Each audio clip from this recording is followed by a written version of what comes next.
Zealand housing. Carmel Sepuloni.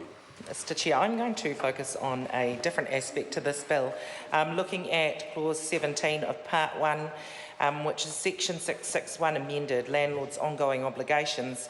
And so this clause, Mr Chair, is in relation to compliance with respect to smoke alarms and the compliance issues imposed on the landlord for regulations.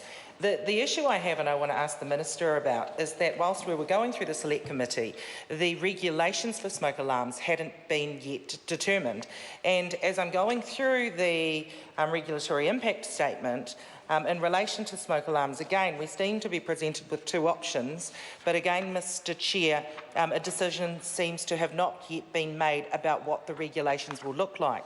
So when we're considering these compliance issues, we do need to know what the regulations are in order to know whether or not we actually agree with the regulations and then therefore agree with them being imposed on the landlords, Mr Chair.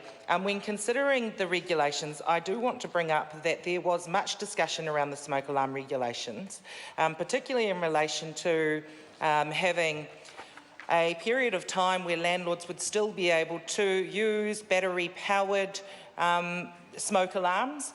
And the issues that were raised by ourselves on the Select Committee and also some of the submitters was the issues with families being able to actually take the batteries out of the smoke alarms for other technical devices, Mr Chair. And it may seem ridiculous, and some people might say, I wouldn't say this, that actually that would be irresponsible of those people living in those homes. But you can imagine where there are low-income families, then when you need a battery for another more urgent device, you will take it out of a smoke alarm, possibly, Mr Chair. So the issue around that was that there was more of a push for the photoelectric alarms. They have long life, 10 years, but in one of the options that we're presented with through the regulatory impact statement, that wouldn't be required unless the current alarm or the existing alarm, which could be one of the battery-powered ones that I'm talking about, needed to then be replaced. And at that point, the expectation would be on the landlord to put in a long-life 10-year photoelectric alarm.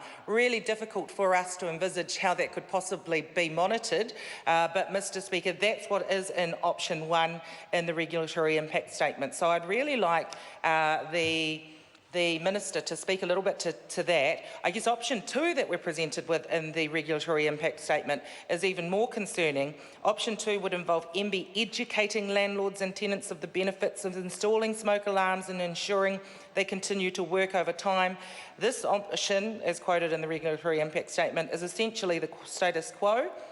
As the Fire Service currently runs a public information program, it would not be good use of taxpayer funds for MB to also conduct an education program.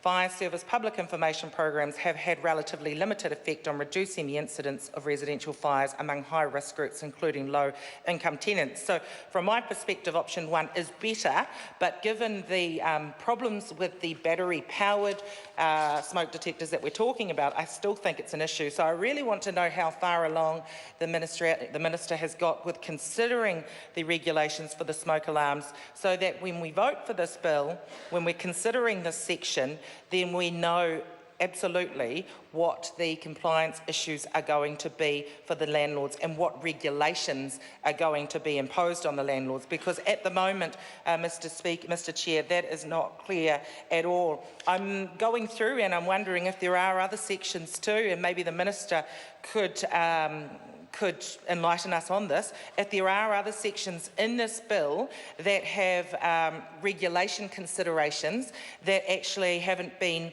entirely thought through yet. I think we need to know that. I think my colleagues and I will be going through this bill with a fine-tooth comb just to see where those areas may exist, because it's, as I said, very difficult to agree with parts of the legislation when you're not even sure entirely what the regulations look like. Thank you, Mr Chair.